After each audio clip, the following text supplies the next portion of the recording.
Participar já de uma entrevista que a gente tem sobre esse assunto agora. Para entender aí o que esperar dessa nova gestão do BNDES, nós vamos conversar agora com um economista e professor da Faculdade do Comércio de São Paulo, Denis Medina. Bom dia, professor, seja bem-vindo. Bom dia, Cláudia. Bom dia, Diogo. Muito obrigado pelo convite. Professor, a indicação de Aloysio Mercadante aí para o BNDES foi uma das primeiras confirmadas para compor a equipe do novo governo do presidente Lula.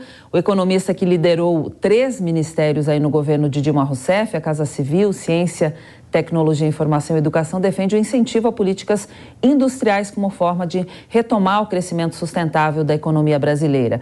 Quais serão os principais desafios do BNDES nessa nova gestão e o que se espera de Aloysio Mercadante frente à pasta? O principal desafio é justamente estimular o crescimento econômico e social, e o que gera maior crescimento econômico e social são as empresas de pequeno e médio porte, inclusive as microempresas.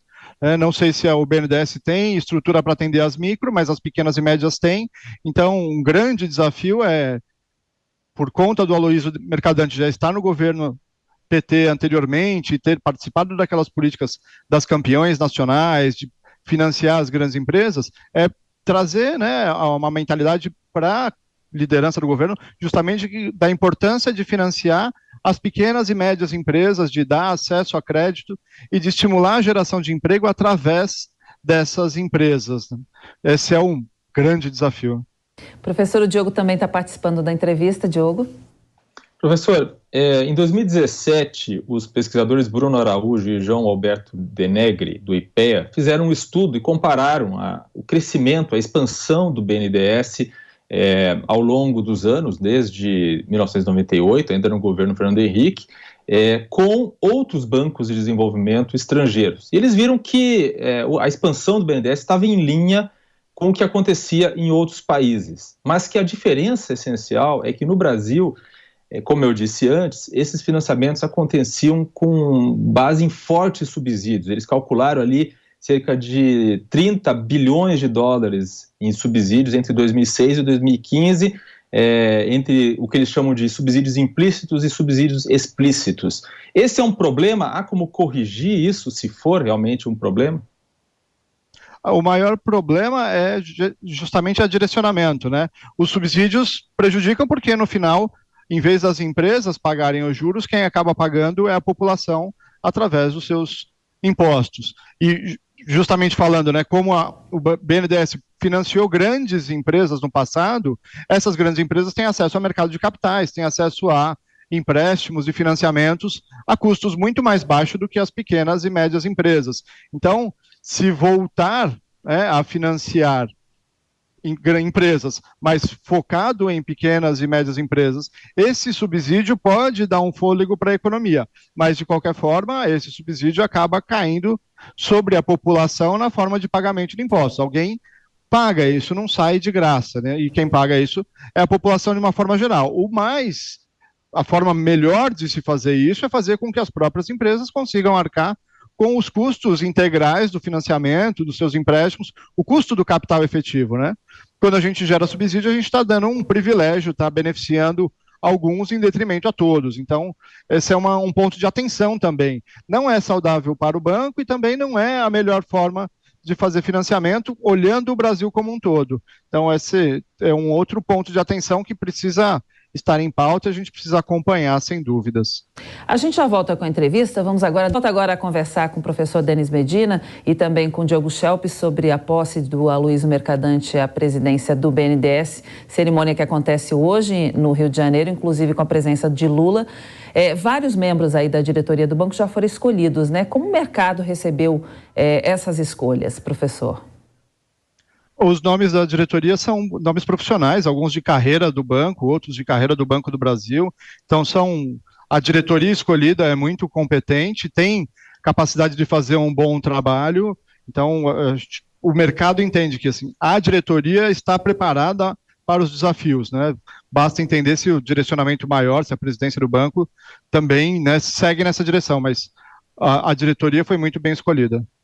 Diogo? Professor, o que marcou a atuação do BNDES nos últimos 4 anos do governo Bolsonaro? Claro que a gente sabe que os financiamentos externos praticamente pararam, mas na atuação interna, qual foi a característica principal da gestão nesse período? A principal característica do BNDES nos últimos anos, no último governo, foi justamente frear esses financiamentos externos, buscar financiamento a empresas nacionais, mas de outra forma também foi devolver parte dos recursos ao Tesouro Nacional. Então, o banco trabalhava com um volume grande de recursos vindos do Tesouro Nacional, justamente para fazer vários financiamentos a empresas, e conforme esses financiamentos foram sendo recebidos, ele voltou a ser devolvido. O BNDES teve uma atuação importante na pandemia, com programas de financiamento subsidiados também para empresas de pequeno, médio e grande porte, para passar por aquela fase onde o mercado todo estava receoso, a maioria dos bancos evitaram fazer financiamentos, muitas empresas que precisavam de financiamento não tinham como dar garantias efetivas ao financiamento, então o BNDES, junto com o governo federal, criou programas de financiamento que ajudou as empresas em geral, e basicamente foi essa atuação, assim, mais focado em retomar o crescimento econômico pós-pandemia, durante e pós-pandemia, e devolver grande parte dos recursos que eram do Tesouro Nacional ao Tesouro. Em relação aos financiamentos, aí, o BNDES deve financiar grandes empresas, como foi no último governo de Lula, ou deve incluir pequenas e médias empresas? Afinal de contas, muitos empregos vêm dessas empresas também. Justamente, muitos empregos vêm das pequenas e médias empresas.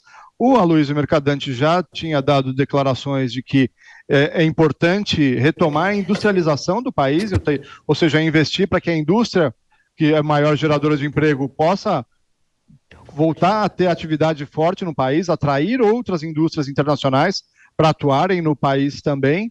Então, ainda não está claro efetivamente, mas existe uma vontade, né, o que parece, e o que o Mercadante já deu de sinalização é de que, sim, as pequenas e médias empresas vão estar incluídas nos programas de financiamento, de aumento de crédito para esse segmento de empresas. Bom, a gente está acompanhando o evento aí, estava marcado para começar às 10 horas, ainda não começou, mas daqui a pouquinho deve começar. A gente agradece ao professor Denis Medina, professor da Faculdade do Comércio de São Paulo. Obrigada mais uma vez pela sua presença. Um bom dia, uma ótima semana. Obrigado, Cláudia. Obrigado, Diogo. Excelente semana a todos. Obrigado. O Diogo continua com a gente mais um pouquinho.